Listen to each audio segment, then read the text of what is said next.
Hello my dear students, welcome to the class of mathematics and today we discuss on the chapter circle.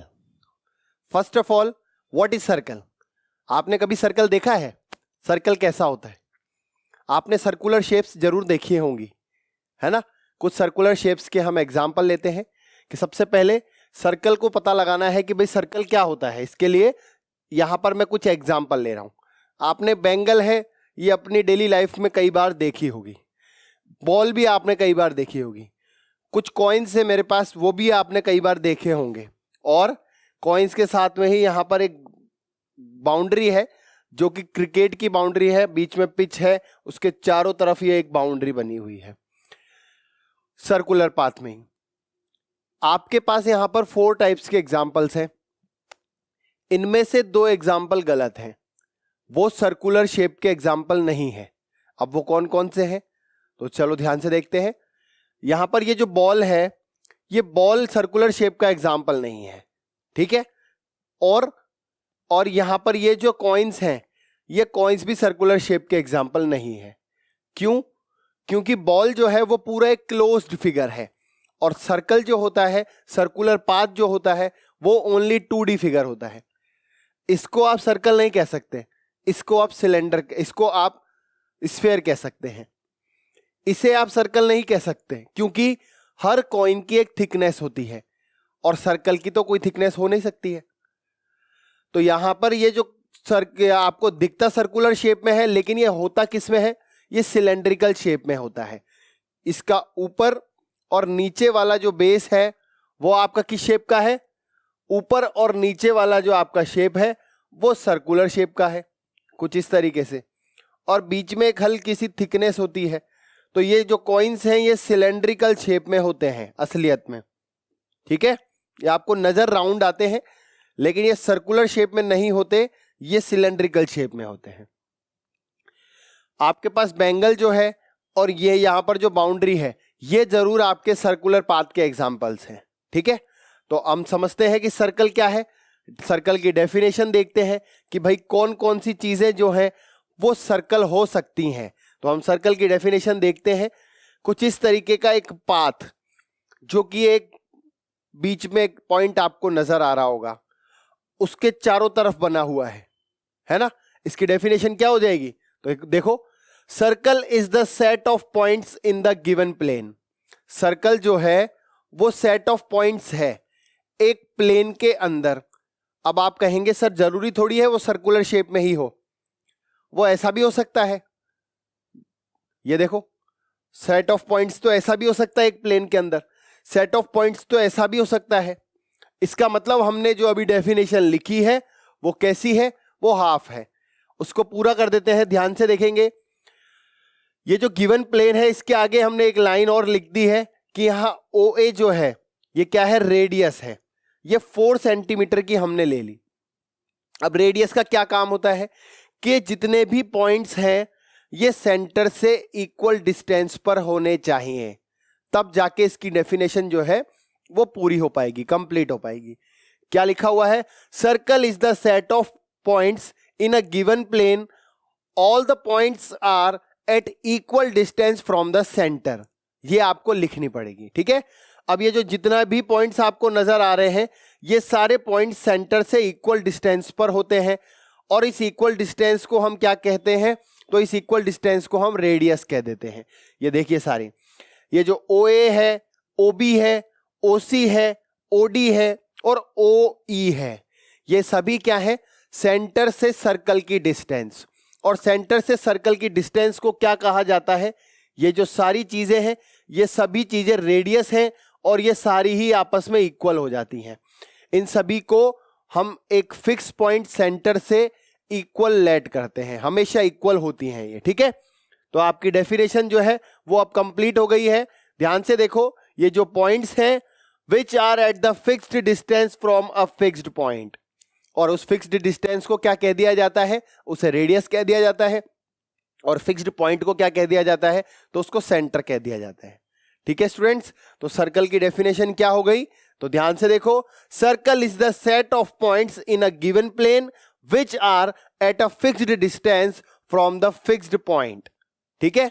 ये आपको समझ में आ गया होगा। सर्कल के कुछ और भी चीजें होती हैं, उनको समझते हैं। ये जो हमने बताया कि फिक्स्ड पॉइंट से सर्कल की जो डिस्टेंस होती है उसको रेडियस कहा जाता है।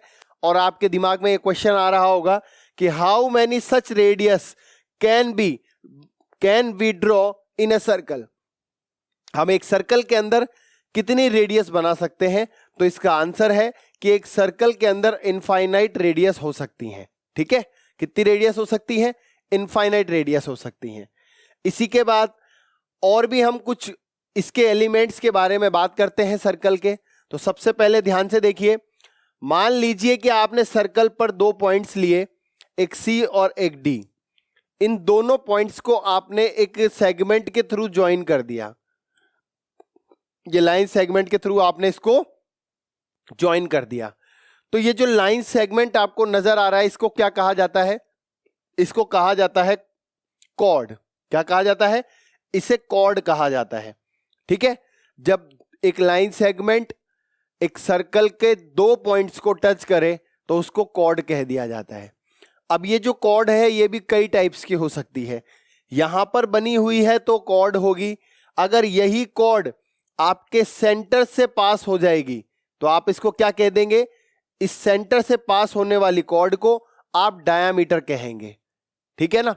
जैसे एक बच्चा क्लास के अंदर सिंसियरली वर्क करता है, डेली टाइम पर आता है, सबसे अच्छा पढ़कर रिजल्ट लाता है, तो उसको क्लास में मॉनिटर कह दिया जाता है तो वो भी बच्चा ही, पर मॉनिटर कह दिया जाता है। इसी तरीके से है तो ये भी कॉर्ड, लेकिन इसकी एक स्पेशलिटी है कि ये सेंटर से पास होगी। तो सेंटर से पास होने वाली कॉर्ड को हम क्या कह देते हैं? हम उसको डायमीटर कह देते हैं। ठीक है, व्हाट इज डायमीटर? तो डायमीटर को आप ऐसे समझ सकते हैं कि रेडियस का ट्वाइस जो होता है वो डायमीटर होता है। ठीक है ना? तो चलो ये जो कॉर्ड है ये कहां से पास हो रही है? ये हमारे सेंटर से पास हो रही है। लिखा हुआ है a chord passing through the center of the circle is called a diameter. ठीक है, उसको डायमीटर कह दिया जाता है। How many such diameters can we draw in a circle? इस सर्कल के अंदर हम कितनी डायमीटर्स बना सकते हैं? तो सेंटर से कितनी भी कॉर्ड पास हो सकती है। एक यहां हो गई, एक जस्ट इसके पास हो जाएगी, और भी हो जाएंगी। तो ऐसे ही करते करते एक सर्कल के अंदर कितनी डायमीटर्स हो सकती हैं? तो इनफाइनाइट हो सकती है। सभी की लेंथ इक्वल होगी, ये ध्यान रखना। ठीक है, नेक्स्ट देखो यहां पर क्या लिखा हुआ है। Let us draw a line intersecting circle in two distinct points. एक लाइन हम यहां बना रहे हैं और वो सर्कल को दो पॉइंट्स पर, अलग अलग पॉइंट्स पर कट कर रही है और बाहर से आ रही है और बाहर ही जा रही है। यहां देखो, ये बाहर से आई लाइन और बाहर ही चली गई। तो ऐसी लाइन को क्या कहा जाता है? तो ऐसी लाइन को हम सीकेंट कहते हैं। क्या कहते हैं इसको? सीकेंट कहते हैं। ठीक है, सबको समझ में आ गया होगा। कॉर्ड और सीकेंट में क्या डिफरेंस है? कॉर्ड सर्कल के अंदर होती है और सीकेंट जो है वो बाहर से आती है और बाहर ही चली जाती है। एक सीकेंट के अंदर आपको एक कॉर्ड भी नजर आ रही होगी। दिख रही है ये कॉर्ड? जो ब्लूइश लाइट जो है आपको दिख रही होगी, ये क्या है? ये कॉर्ड है। तो एक सीकेंट जो है वो कॉर्ड भी अपने आप में कंटेन करती है। ठीक है, नेक्स्ट हम बात करते हैं टेंजेंट की, जो कि इस चैप्टर का एक बहुत ही इंपॉर्टेंट नेम है, टेंजेंट। टेंजेंट क्या होता है? तो सबसे पहले टेंजेंट के बारे में बात करते हैं कि टेंजेंट होती कैसी है, दिखाई कैसी देती है, एक सर्कल पर कितनी टेंजेंट्स होती हैं। ठीक है, तो ध्यान से देखिए। मान लीजिए ये एक सर्कल है और यहां पर एक लाइन बाहर से आई और सर्कल को एक पॉइंट पर टच किया, कट नहीं किया, ध्यान से सुन लेना। बाहर से आई, एक पॉइंट पर टच किया और वापस बाहर ही चली गई, सर्कल के अंदर नहीं आई है। उस लाइन को क्या कहा जाएगा? जो लाइन सिर्फ सर्कल के आउटर पार्ट पर एक पॉइंट पर टच करे, उस लाइन को टेंजेंट कहा जाता है। ठीक है, और ये जो पॉइंट है, ए पॉइंट, इस पॉइंट को आपको क्या कह दिया जाएगा? इसे पॉइंट ऑफ कांटेक्ट कह दिया जाएगा। ठीक है स्टूडेंट्स, ये जो आपको नजर आ रहा है ए पॉइंट, इसे पॉइंट ऑफ कांटेक्ट कहा जाता है। ये जो लाइन है जो एक पॉइंट पर ओनली टच करके सर्कल को बाहर से जाती है, उसको टेंजेंट कह दिया जाता है। ठीक है, अब कुछ क्वेश्चंस हैं टेंजेंट से रिलेटेड और सर्कल से रिलेटेड, उनके बारे में हम बात करते हैं। How many tangents can a circle have? एक सर्कल में कितनी टेंजेंट्स हो सकती हैं? तो मैंने अभी आपको बताया कि टेंजेंट क्या होती है, सर्कल के एक पॉइंट पर टच करती है। तो सर्कल पर कितने पॉइंट्स होते हैं? इनफाइनाइट पॉइंट्स होते हैं। तो इनफाइनाइट पॉइंट्स पर इनफाइनाइट टेंजेंट्स हमारे टच कर पाएंगी ना। तो एक सर्कल में कितनी टेंजेंट्स होंगी? तो इसका आंसर क्या आ जाएगा कि एक सर्कल पर इनफाइनाइट टेंजेंट्स होंगी। कैसे होंगी? तो देखो ध्यान से, ये सर्कल है, हर पॉइंट पर एक टेंजेंट हो सकती है। हर पॉइंट पर एक टेंजेंट आपको दिख रही होगी, है ना, क्योंकि सर्कल क्या है? सर्कल तो बहुत सारे इनफाइनाइट पॉइंट्स का कलेक्शन ही तो है। तो हर पॉइंट पर एक टेंजेंट हो सकती है। तो इसका मतलब एक सर्कल में इनफाइनाइट टेंजेंट्स हो सकती हैं। ठीक है, नेक्स्ट देखिए, यहां पर लिखा हुआ है a tangent to a circle intersect it in dash points. एक टेंजेंट जो है वो सर्कल को इंटरसेक्ट करती है। ये देखो ध्यान से, कितने पॉइंट पर इंटरसेक्ट करती है? तो एक पॉइंट पर। यहां पर इंटरसेक्ट की जगह टचेस भी आ सकता है ना। कितने पॉइंट पर टच करती है? तो only and only one point पर। ठीक है स्टूडेंट्स, नेक्स्ट देखिए, a line intersecting a circle in 2 points is called. एक लाइन है और वो इंटरसेक्ट कर रही है सर्कल को, उसे क्या कह दिया जाता है? अभी मैंने बताया था कि एक सर्कल है, उसको एक लाइन अगर 2 पॉइंट्स पर इंटरसेक्ट कर रही है, अगर जॉइन लिखा हुआ होता तो हम उसको कॉर्ड कह देते, इंटरनली की बात हो रही होती तो। पर इंटरसेक्ट कर रही है 2 पॉइंट्स पर, उसको क्या कहा जाएगा? उसको सीकेंट कहा जाएगा। ठीक है, अभी बताया गया था। नेक्स्ट देखिए, a circle can have dash parallel tangents at the most. एक सर्कल में कितनी पैरेलल टेंजेंट्स हो सकती हैं? तो ध्यान से देखो, पहले फिगर देखते हैं, इसके पैरेलल कितनी टेंजेंट हो सकती है। यहां पर एक टेंजेंट बनाई, तो इसके पैरेलल में कितनी टेंजेंट्स हो सकती है? तो ये तो आपको पता ही है कि आपस में 2 ही लाइन जो है वो पैरेलल हो सकती है। अगर एक हल्की सी भी टेढ़ी बनाई जाएगी तो वो आगे जाके इंटरसेक्ट करेगी। तो कितनी टेंजेंट्स हैं जो आपस में पैरेलल हो सकती हैं? तो 2 इसका आंसर है। ठीक है, नेक्स्ट देखिए, the common point of a tangent to a circle and the circle is called. यहां पर लिखा हुआ है कि जो कॉमन पॉइंट होता है सर्कल और हमारी टेंजेंट का, उस पॉइंट को क्या कहा जाता है? तो अभी जस्ट हमने पढ़ा था कि ऐसे पॉइंट को पॉइंट ऑफ कांटेक्ट कहा जाता है। ठीक है, ऐसे पॉइंट को पॉइंट ऑफ कांटेक्ट कहा जाता है। अब हम टेंजेंट के बारे में एक थ्योरम देखेंगे कि टेंजेंट जो है वो सर्कल पर जब एक पॉइंट पर टच करती है तो उसके टच करने से क्या क्या चीजें हमें सर्कल के अंदर मिलती हैं।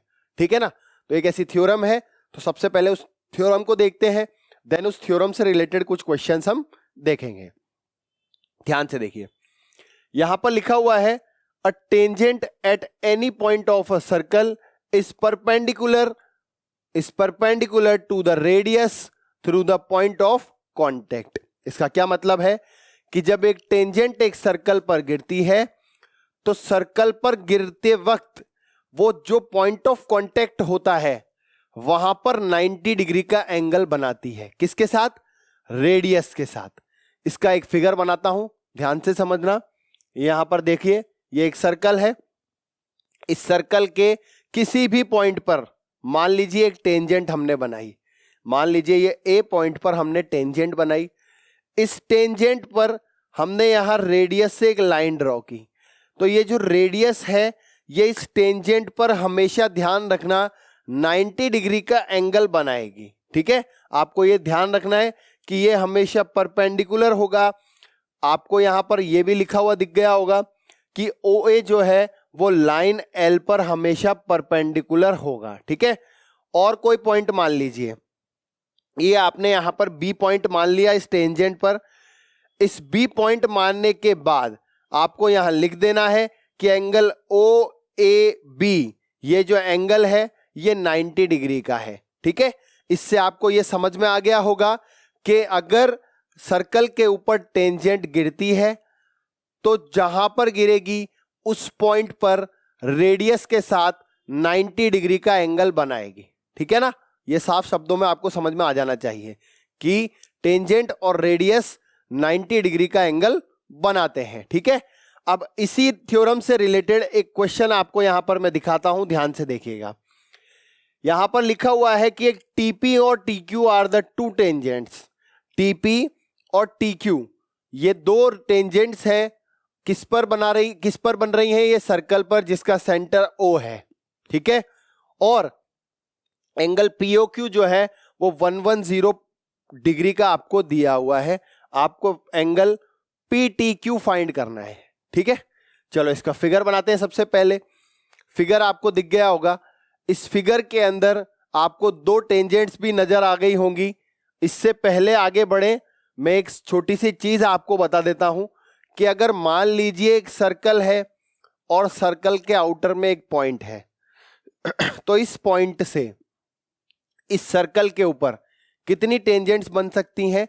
तो इसका आंसर है 2। ठीक है, एक टेंजेंट यहां बनती है और दूसरी टेंजेंट जो है वो ऐसे बनती है। ठीक है, A और B, इसका नाम T रख देते हैं। इन दोनों की लेंथ आपस में इक्वल होती है। ये दोनों ही रेडियस के साथ 90 डिग्री का एंगल बनाती हैं। ठीक है, ये दोनों का 90 और 90 हो गया, तो ये जो बचे हुए हैं ये वाला एंगल और ये वाला एंगल, इन दोनों एंगल का सम भी 180 डिग्री हो जाता है। ठीक है ना, ये बात आप समझ जाना कि एक आउटर पॉइंट से सर्कल के ऊपर दो टेंजेंट्स बन सकती हैं। और एक सर्कल पर कितनी टेंजेंट्स बन सकती हैं? तो एक सर्कल पर इनफाइनाइट टेंजेंट्स बन सकती हैं, इनफाइनाइट। ठीक है ना, एक सर्कल पर इनफाइनाइट बन सकती हैं। लेकिन एक ही आउटर पॉइंट की बात की जाए तो एक आउटर पॉइंट से दो ही टेंजेंट्स बन सकती हैं। ठीक है, तो आगे चलते हैं, ध्यान से समझना। यहां पर भी आपको एक आउटर पॉइंट से दो टेंजेंट बनी हुई दिख रही होगी। आपके मन में एक क्वेश्चन आ रहा होगा कि सर इसका मतलब टीपी जो है वो टीक्यू के बराबर होगी क्या? तो बिल्कुल करेक्ट है आपका आंसर, ये दोनों इक्वल होंगी लेंथ में। ठीक है, आगे चलते हैं। यहां पर POQ जो है वो आपको 110 का दिया गया है। आपसे पूछा गया है कि PTQ कितने का होगा। अभी मैंने आपको बताया कि ये जो क्वाड्रिलेटरल हमारे यहां पर बनता हुआ आपको दिख रहा है, इसमें ये दोनों एंगल तो 90 डिग्री के हो जाते हैं, क्योंकि आपको अभी मैंने बताया थ्योरम के अकॉर्डिंग कि जब भी टेंजेंट जहां पर गिरेगी वहां पर रेडियस के साथ 90 डिग्री का एंगल बनाएगी। ठीक है, तो ये दोनों तो 90 के हो गए, बचा एंगल PTQ। तो आप इसको फाइंड कर ले। एक क्वाड्रिलेटरल के सारे एंगल्स का सम 360 डिग्री होता है, और वैसे भी अभी मैंने आपको बताया कि इसमें ये जो आमने सामने वाले अपोजिट एंगल्स हैं इनका सम 180 डिग्री होता है। 180 डिग्री में से इस 110 को माइनस कर देंगे तो आपका आंसर जो है वो 70 डिग्री आ जाएगा। और आप चाहें तो एक क्वाड्रिलेटरल के चारों एंगल्स का सम 360 डिग्री होता है। तीन एंगल्स का सम आपको पता है, आप तीनों एंगल्स को प्लस कर दें और 360 डिग्री में से माइनस कर दें। ये दो तरीके हैं, तो ध्यान से देखो हम कैसे करते हैं। यहां पर आपको पता लग गया कि ये वाला एंगल आपको फाइंड करना है, तो कैसे करेंगे यहां देखिए। सबसे पहले ये आपको एक क्वाड्रिलेटरल नजर आ रहा होगा। इस क्वाड्रिलेटरल के अंदर आपको 4 एंगल्स नजर आ रहे होंगे, है ना। इन चारों एंगल्स को हम यहां पर लिख देते हैं कि आपको एक एंगल POQ तो 110 का दिया हुआ है, और बाकी के एंगल्स के बारे में हम बात करें तो आपको पता होना चाहिए कि एंगल OPT और एंगल OQT ये दोनों कितने के होंगे? ये 90 डिग्री के होंगे, क्योंकि ये रेडियस के साथ और टेंजेंट यहां पर 90 डिग्री का एंगल बनाती है। हमने यहां पर लिख दिया कि ये दोनों एंगल्स तो 90 डिग्री के होंगे। बचा हुआ एक एंगल हमको 110 डिग्री का दिया हुआ है। इन चारों को हम यहां पर प्लस कर रहे हैं, और आपको पता है कि एक क्वाड्रिलेटरल के चारों एंगल का सम जो है वो एंगल सम प्रॉपर्टी से 360 डिग्री का हो जाता है। आपके पास इसके अंदर 3 एंगल्स जो है वो दिए हुए हैं मान लीजिए, या 2 एंगल्स तो आपको पता है एक दिया हुआ है। आपने यहां पर एंगल POQ की जगह 110 लिख दिया, और ओपीटी और ओक्यूटी की जगह आपने 90-90 लिख दिया। बचा एंगल पीटीक्यू। इस एंगल पीटीक्यू की वैल्यू फाइंड करनी है। इन सभी को प्लस करेंगे और 360 डिग्री में से आप माइनस कर देंगे। तो जब 360 डिग्री में से आप इसको माइनस करेंगे तो आपके पास एंगल पीटीक्यू 70 डिग्री आ जाएगा। ठीक है ना। ये 70 डिग्री कैसे आया तो आपको समझ में आ गया होगा। और इसका एक सिंपल सा लॉजिक भी मैंने आपको बता दिया है कि यहां पर अपोजिट एंगल्स का सम 180 डिग्री होता है। ठीक है स्टूडेंट्स, तो ये क्वेश्चन आपको समझ में आ गया होगा। हम इसी तरीके के और भी क्वेश्चंस देखते हैं। यहां पर ध्यान से देखो, एक टेंजेंट आपको दी हुई है, उस टेंजेंट का नाम है PQ और P पॉइंट पर वो यहां पर आपको गिरती हुई नजर आ रही होगी। ठीक है, आगे क्या लिखा हुआ है, the radius of a circle is 5 centimeter, meet at a line through the center O at point Q so that OQ is equal to 12 centimeter. OQ आपको 12 सेंटीमीटर का दिया हुआ है, रेडियस आपको 5 सेंटीमीटर की दी हुई है, आपको PQ की वैल्यू फाइंड करनी है। ठीक है, रेडियस आपको 5 सेंटीमीटर की दी हुई है, आपको PQ की वैल्यू फाइंड करनी है। तो आपको ये पता होना चाहिए कि जो टेंजेंट है वो हमारी रेडियस के साथ 90 डिग्री का एंगल बनाती है। तो इस 90 डिग्री के ट्राइंगल को हम बाहर निकाल लेंगे और 90 डिग्री के अंदर ट्राइंगल में अगर आपको कोई भी साइड फाइंड करनी हो तो आप पाइथागोरस थ्योरम से उस साइड को फाइंड कर सकते हैं। तो आपको यहां पर पाइथागोरस थ्योरम लगानी होगी।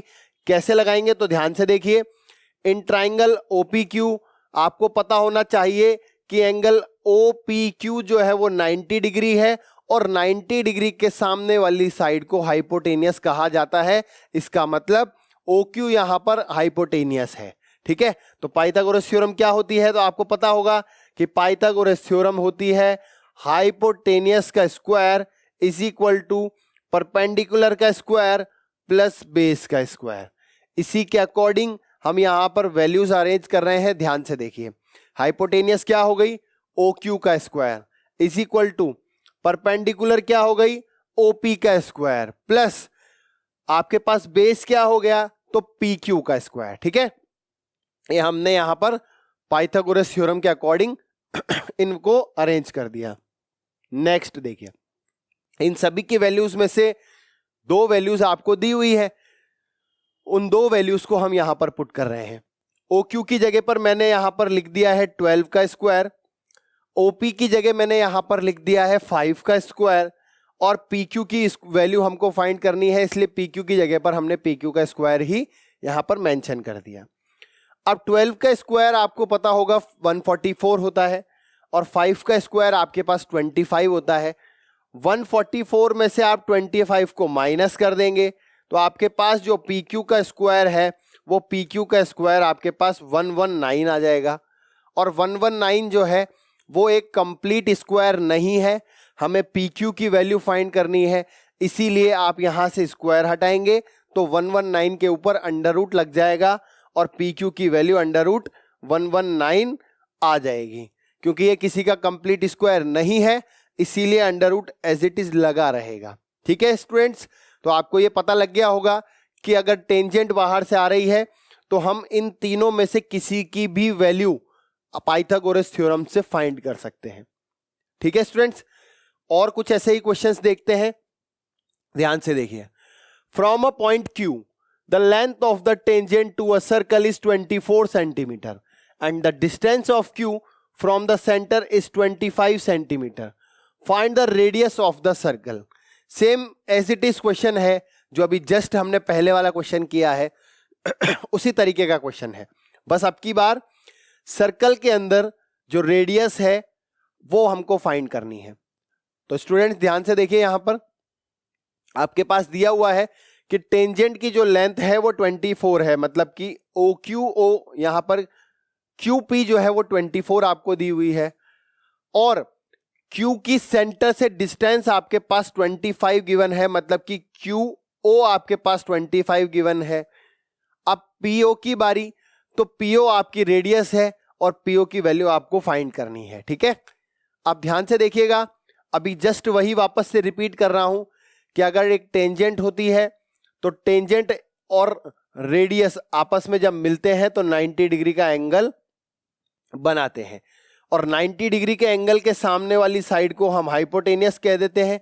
इसका मतलब ये 25 जो है वो आपको हाइपोटेनियस गिवन है। तो यहां पर इस वाले ट्राइंगल में भी हम एक पाइथागोरस थ्योरम से ही रेडियस फाइंड करने की कोशिश करेंगे। ठीक है, तो कैसे लिखेंगे आप सभी को पता ही है कि यहां पर 90 डिग्री एंगल है, तो 90 डिग्री के एंगल के सामने वाली जो साइड होगी वो साइड क्या हो जाएगी, वो आपके पास OQ हो जाएगी और वो हाइपोटेनियस हो जाएगी।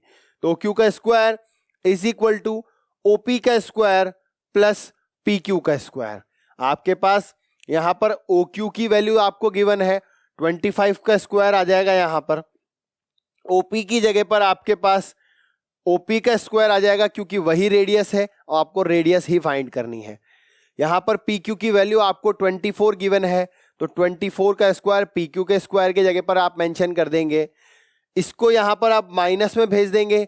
25 का स्क्वायर जो है वो 625 होता है, और 625 में से आप 24 का स्क्वायर 576 माइनस कर देंगे। उससे आपके पास OP का स्क्वायर आ जाएगा। OP का स्क्वायर आपका क्या आएगा, OP square is equal to 625 minus 576। अभी 625 में से 576 माइनस करोगे तो 49 आएगा।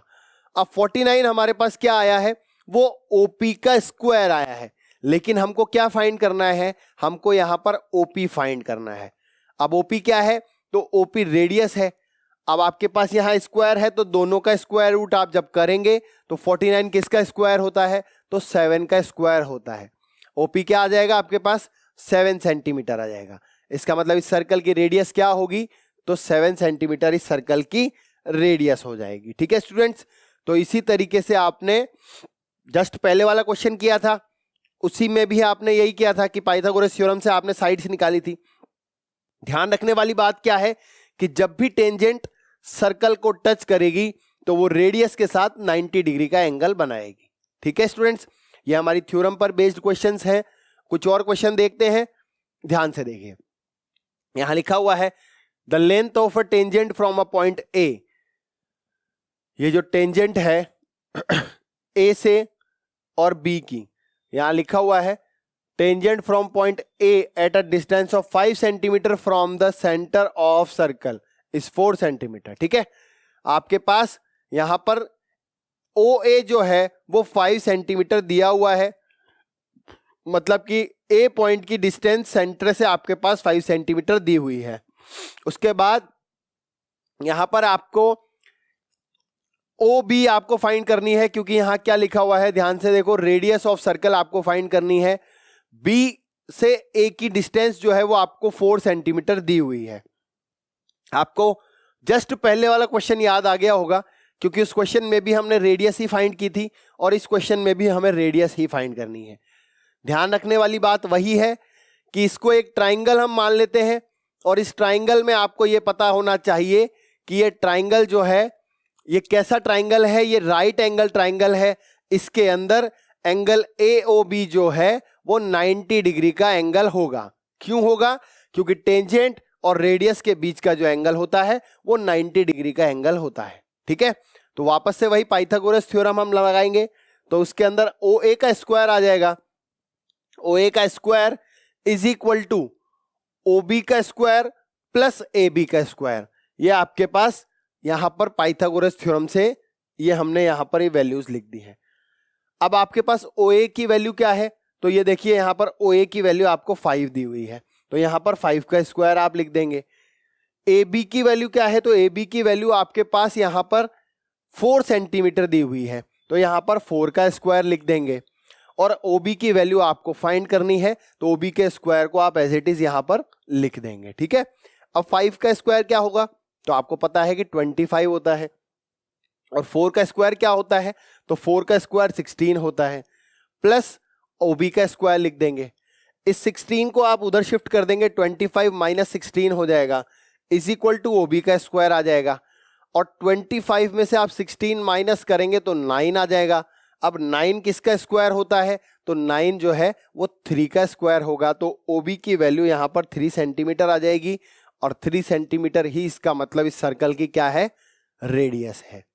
ठीक है स्टूडेंट्स, तो ये सर्कल के अंदर ट्राइंगल जब बनता है तो उस ट्राइंगल की तीनों साइड्स को कैसे फाइंड किया जाता है ये आप देख चुके हैं।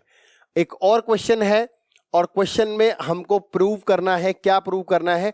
अभी जस्ट मैंने आपको थोड़ी देर पहले समझाया था, वही क्वेश्चन यहां पर प्रूव का क्वेश्चन बनकर आ गया है। एक सर्कल दिया हुआ है, उस सर्कल का सेंटर आपको यहां पर O गिवन है और उस सर्कल के अंदर यहां पर आपको BCD एक टेंजेंट दी हुई है जो कि C पॉइंट पर यहां पर आपको टच होती हुई दिखाई दे रही होगी। आपको यह प्रूव करना है कि एंगल BAC मतलब कि एंगल BAC ये वाला जो एंगल है और एंगल ACD, ये देखो AC और ये D, ये वाला जो एंगल है, इन दोनों एंगल्स का जो सम है वो 90 डिग्री होगा। ठीक है, तो आपको इन दोनों एंगल्स का सम जो है वो 90 डिग्री प्रूव करना है। तो कैसे करेंगे? ध्यान से देखिए, मैंने आपको दोनों एंगल्स जो हैं वो बनाकर दिखा दिए हैं। इन दोनों एंगल्स को हम कैसे प्रूव करेंगे तो ध्यान से देखिएगा। सबसे पहले हम यहां पर लिख देते हैं let us draw radius OC। हम यहां पर सबसे पहले OC जो है वो रेडियस बना देते हैं। ठीक है, अब रेडियस आपकी टेंजेंट के साथ कितने डिग्री का एंगल बनाती है ये आपको बताने की जरूरत है नहीं। आपको यहां दिख गया होगा कि इसका मतलब यहां पर OCA जो एंगल ट्राइंगल दिख रहा होगा OCA, यहां पर आपको OC जो है वो भी रेडियस दिख रही होगी और यहां पर OA जो है वो भी आपको रेडियस दिख रही होगी। इन दोनों के अंदर रेडियस जो होगी एक सर्कल की, वो हमने सबसे पहले पढ़ा था कि एक सर्कल के अंदर चाहे कितनी भी रेडियस हम ड्रॉ कर लें, वो रेडियस कैसी होती हैं? वो रेडियस इक्वल होती हैं। इसका मतलब OC जो है वो OA के इक्वल हो जाएगी। ठीक है, ये जब दोनों इक्वल हो जाएंगी तो इनके अपोजिट जो एंगल्स होंगे वो एंगल्स भी कैसे हो जाएंगे? वो एंगल्स भी इक्वल हो जाएंगे।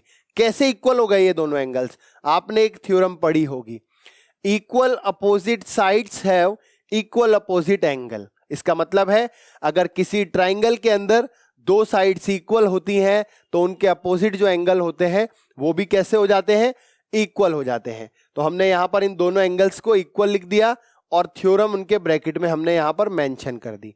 ठीक है स्टूडेंट्स, आगे देखिएगा, यहां पर मैंने लिखा एंगल OCA जो है वो OAC के बराबर है और OAC को हम BAC भी लिख सकते हैं, क्योंकि ध्यान से देखो ये एंगल O, यहां पर A और ये C है। अगर आप इसी एंगल के बारे में बात कर रहे हैं तो ये एंगल BAC भी तो वही है। हमने इसको एंगल BAC लिख दिया। वो क्यों लिख दिया?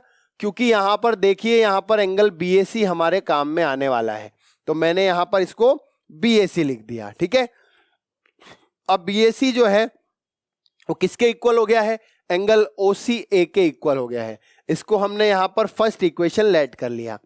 नेक्स्ट देखिए, एंगल OCD को आपको देखना है, एंगल OCD। अब एंगल OCD कौन सा एंगल है?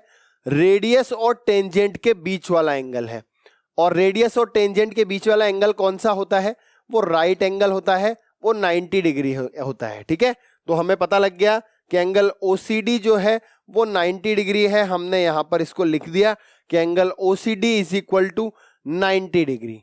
ठीक है, एंगल OCD 90 आ जाने के बाद आपको ये बताना पड़ेगा कि ये 90 डिग्री क्यों है। तो इसके ब्रैकेट में आप लिखकर आ जाना radius is perpendicular to the tangent. ठीक है, ये आपने यहां पर लिख दिया। अब यहां पर देखिए कि OCD जो है वो किस किस से मिलकर बना हुआ है। यहां पर आपको दिख रहा होगा OCD, आपको यहां दिख रहा होगा कि एंगल OCA और ACD से यहां पर मिलकर बना हुआ है।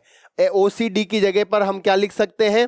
Angle OCA plus angle ACD, दोनों किसके बराबर आ जाएंगे? 90 डिग्री के बराबर आ जाएंगे। और OCA की जगह पर हम पहली वाली इक्वेशन से BAC लिख सकते हैं। तो यहां पर BAC plus angle ACD is equal to 90 degree हो जाएगा, जो कि आपको प्रूव करना था। ठीक है स्टूडेंट्स, तो यही बहुत सिंपल सा कोई प्रूफ था। सबसे पहले दोबारा एक बार और समझा देता हूं, ध्यान से देखिएगा। हमने यहां पर OCA ये ट्राइंगल लिया, इसके अंदर दोनों रेडियस थी तो अपोजिट एंगल्स इक्वल हो गए। हमने यहां लिख दिया कि अपोजिट एंगल्स इक्वल होते हैं।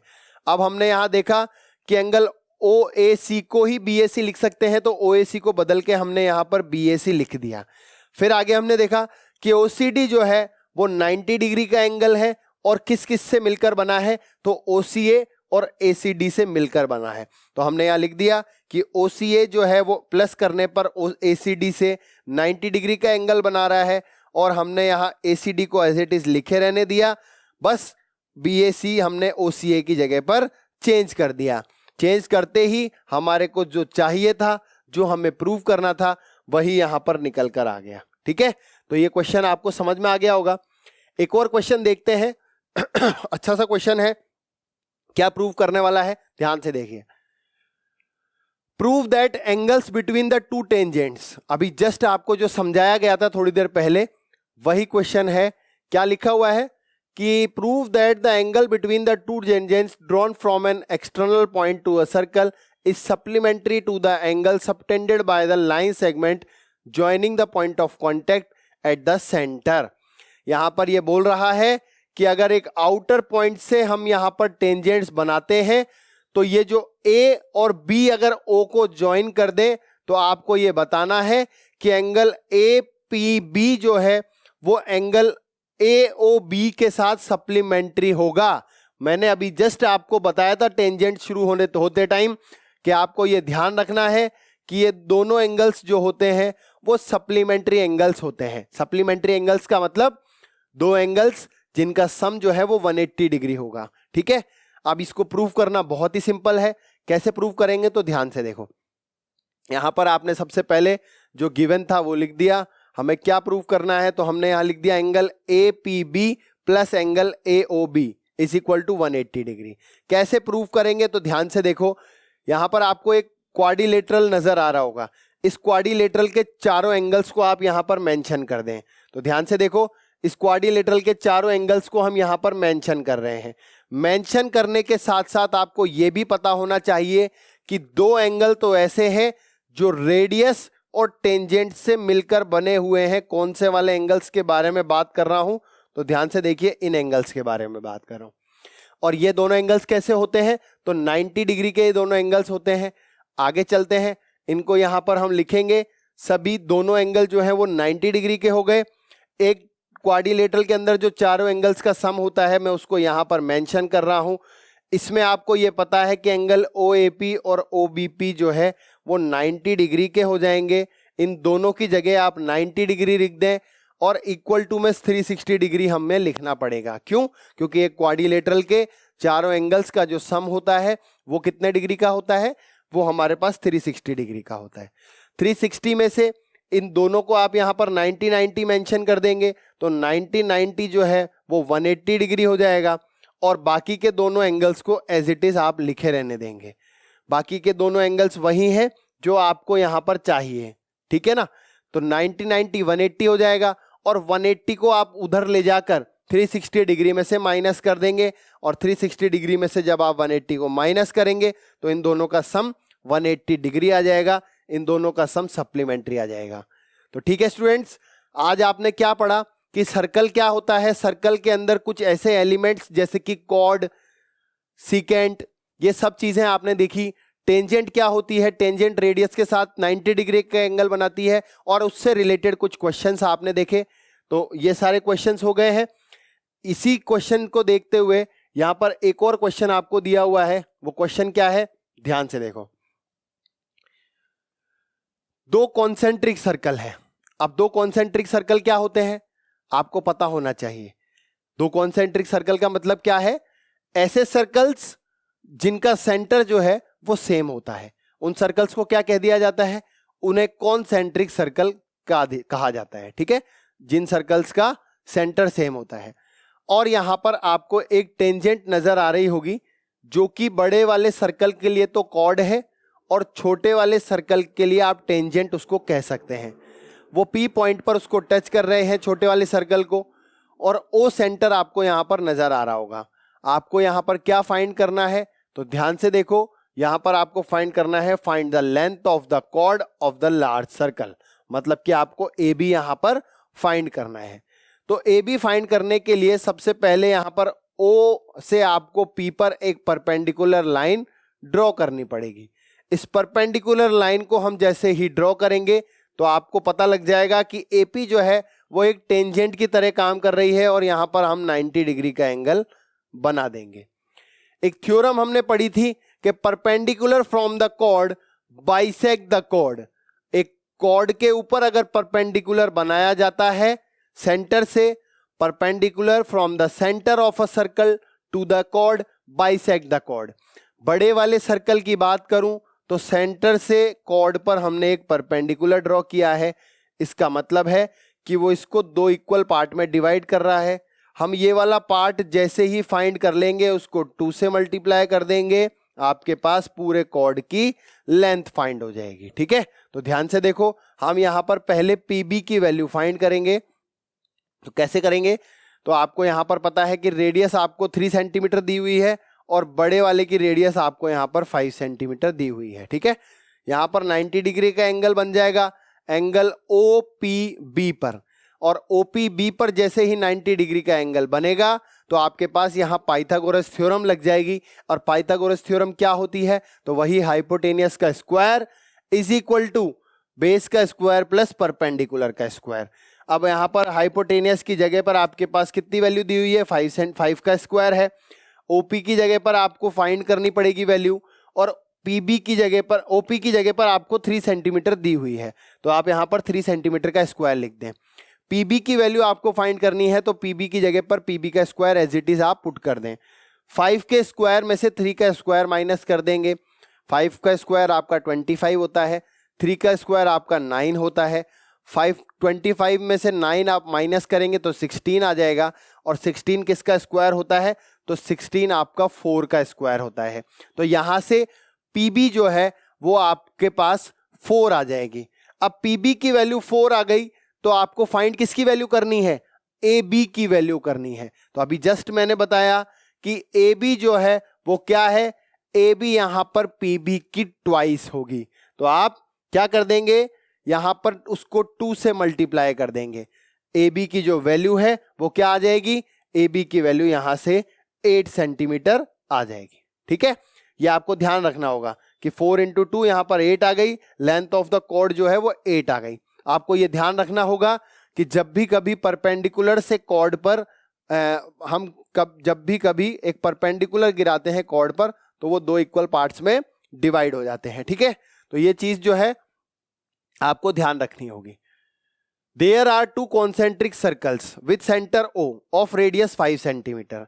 यहां पर आपको दिख रहा होगा कि 2 सर्कल्स हैं, और ये दोनों सर्कल्स जो हैं आपको यहां पर नजर आ रहे होंगे कि यहां पर इनकी जो है आपको रेडियस दी हुई है, और दोनों कॉन्सेंट्रिक सर्कल है। कॉन्सेंट्रिक सर्कल क्या होते हैं आपको समझ में आ गया होगा। कॉन्सेंट्रिक सर्कल का मतलब होता है कि ऐसे सर्कल जो कि अपने आप में एक ही सेंटर रखते हैं।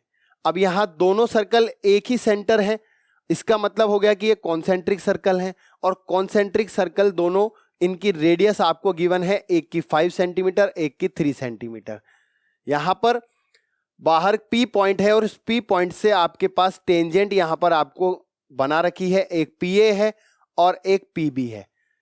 इन दोनों की जो यहां पर आपके पास PA की जो वैल्यू है वो आपके पास 12 सेंटीमीटर गिवन है। आपको क्या करना है?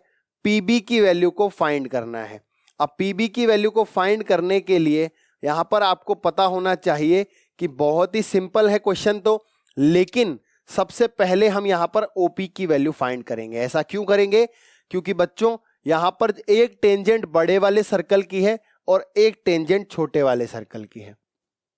तो पहले हम बड़े वाले सर्कल का ट्राइंगल लेंगे।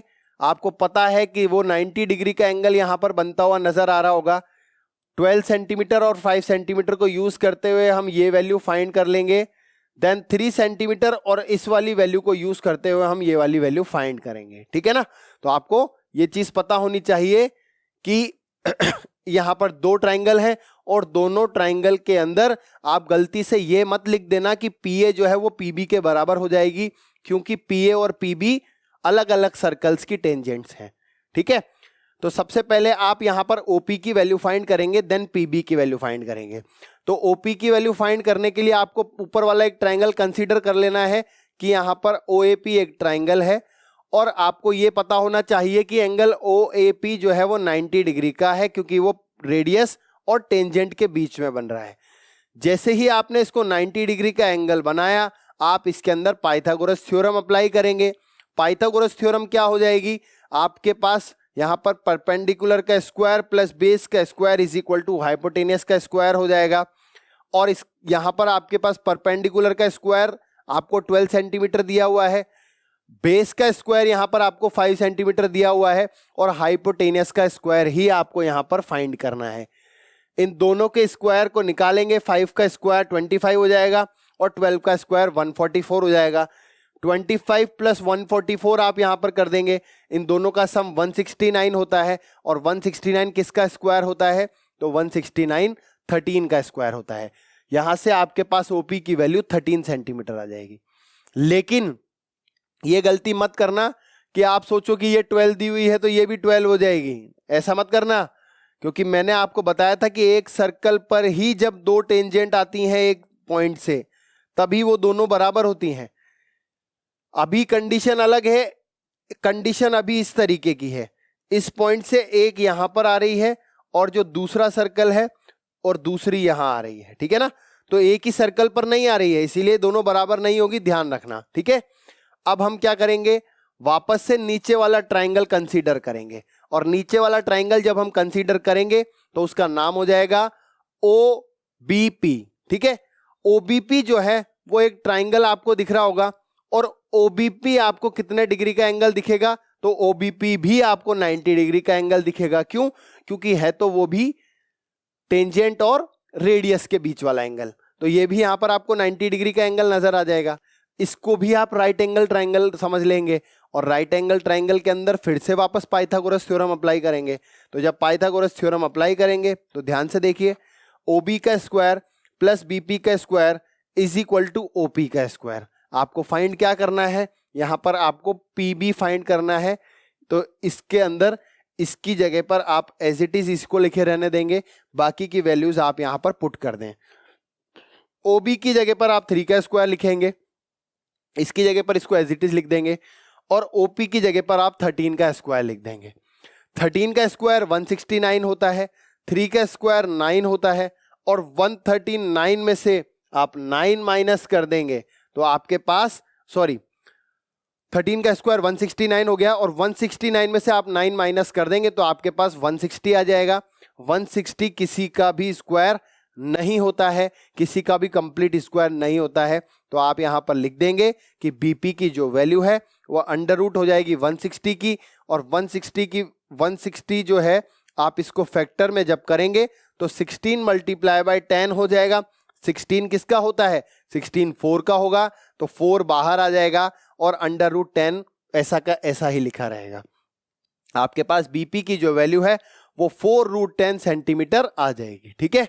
तो इससे आपको ये क्लियर हो गया होगा कि जो रेडियस है और जो टेंजेंट है, इनके बीच का जो एंगल है वो 90 डिग्री का होता है। उसी से रिलेटेड आज हमने क्वेश्चंस किए। नेक्स्ट हम मिलते हैं नेक्स्ट थ्योरम के साथ, कुछ और क्वेश्चंस के साथ। All the best.